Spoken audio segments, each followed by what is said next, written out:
Welcome back to the channel. Today, I'm going to take you into one of the mobile games that I've spent quite a lot of time playing over the past few weeks, and that is Petsum V2. If you're a fan of Pokemon-style pet collect games, then I think this is a video you definitely won't want to miss. I'll go through everything from the overall overview, system analysis, all the way to the best beginner progression path, all based on what I've actually experienced in the game. First of all, I want to say this right away. Petsum V2 is not just a simple update. This is a completely separate application, fully split away from the old V1 version. I think this was a pretty bold decision from the developers because they are basically telling players, we are starting over from scratch, and we are confident about it. The technical reason is actually quite clear. The old V1 source code had accumulated too many unresolved issues and it wasn't scalable enough to support the growing player base. So instead of endlessly patching it, they decided to rebuild everything from the ground up, and the result is a game with a much cleaner and smoother technical foundation, along with significantly improved graphics. The lighting system and skill effects look absolutely amazing, especially when you use SS-tier Pokemon like Dialga Origin or Eternatus, unleashing their signature skills on the battlefield. From a technical perspective, the game installation size is around 2.26 gigabytes to 2.27 gigabytes, which is fairly large compared to many other mobile games, but it accurately reflects the level of investment the developers put into graphical and audio assets. The game requires a constant internet connection because the entire PvP system and community events are synchronized in real time. The supported platforms are also quite diverse: Android, iOS, and even a web app in PWA format. I think the PWA support is actually a very interesting feature because it allows players to stay connected to the game even when they are not actively using their phones, something that becomes extremely important in resource management heavy games like this. Another thing I want to mention, and honestly give them credit for, is their player compensation policy. If you spent real money in V1 and use the same account to log into V2, the full value of your previous purchases will be recognized and compensated equivalently in V2. Your gameplay progress itself cannot be transferred, and I know that might disappoint some veteran players, but preserving the actual financial value that players invested is something I genuinely think is both fair and necessary. Now we get to the part that I think will impress you the most: the in-game economy system. Petsum V2 is currently using a strategy that I would describe as controlled abundance. Basically, the moment you create your character and open your mailbox, you immediately receive 600,000 gems and 700 red sets. And I need to emphasize this again, 600,000 gems. That is an insanely huge amount, and honestly, I rarely see any game at launch being this generous toward new players. The goal is very clear.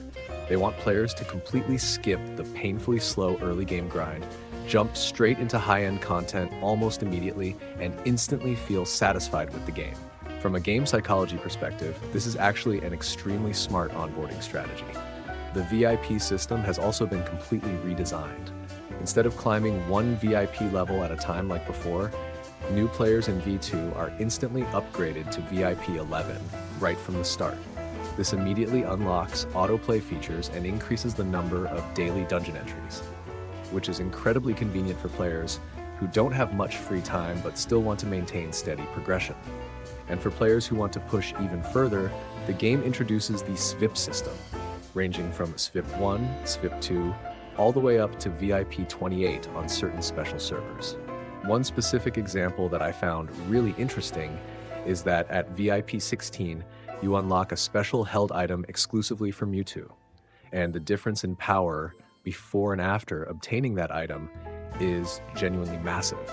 This is how the game creates long-term goals for players and keeps them motivated to continue engaging with the game instead of just playing for a few days and quitting.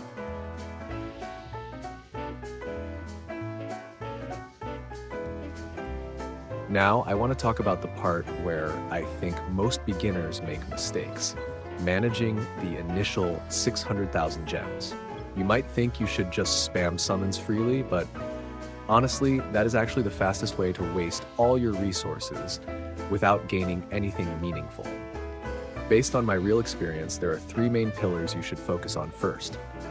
The first pillar is the mount system. I highly recommend pushing your mount to level 21 as quickly as possible. When upgrading, choose the peak upgrade method. This not only increases the chance of getting X10 EXP, but also refunds 10% of the gems you spend.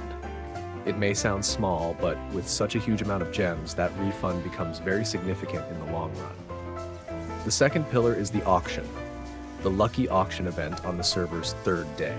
This is when you can obtain red +6 equipment accessories, and I want to say this clearly, these are some of the biggest combat power spikes you can get during the early game. I strongly recommend saving at least 2,000 gems specifically for this auction and avoiding unnecessary spending during the first 2 days. The third pillar is daily stamina. It sounds boring, but this is actually the most sustainable long-term strategy. Buy the maximum amount of stamina every day to farm dungeons for pet upgrade materials and universal shards. This may not be the fastest way to gain power immediately, but it is the best method for maintaining a stable and consistent lead over time. For team building strategy, I'm currently following a fairly standard 6v6 formula.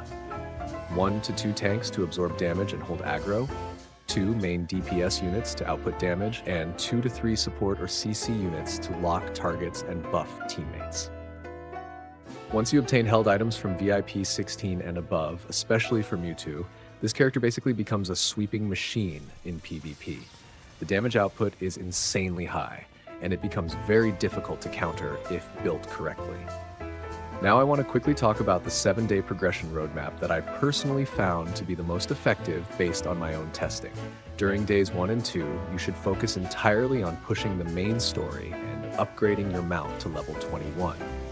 Use Dialga Origin to sweep stages. This is one of the strongest early game pets and will help you progress extremely quickly. Your goal should be reaching character level 35 or higher before the end of day 2. On day 3, all attention should shift toward the auction. Prepare your gems in advance and target red +6 equipment. During days 4 and 5, switch your focus toward upgrading pets and synthesizing toward Generation 2 pets with S-rank skills. At this stage, I strongly recommend joining a guild early because the guild shop sells skill slots, which are extremely important for optimizing your pets. By day 6, if your team is strong enough, you can start farming max Apex to collect Apex souls. This content requires strong sustain because survival is heavily emphasized. And on day 7, don't forget to claim the long-term login rewards, especially Absol and the permanent skin rewards. When choosing a skin, pay attention to compatibility with your team composition, specifically whether Duskmane or Dawn Wings better fits your build direction. Overall, I would say Petsum V2 is a game that has clearly received serious investment in terms of system design. The decision to completely separate from V1 was risky, but it allowed the developers to create a much cleaner technical foundation and a more balanced gameplay loop. The generous starting gem and VIP systems make the barrier to entry almost non-existent, while the SVIP system and endgame content still provide enough depth to keep long-term players engaged. This is actually a very classic example of a blue ocean strategy. Instead of directly competing by simply making everything slightly better, they completely changed the approach to create a fresher experience within the mobile pet RPG genre. If you are looking for a game to start playing and want a genuinely powerful beginning instead of grinding for weeks from scratch, then this is probably the perfect time to jump in. I've left the download link in the comment section below.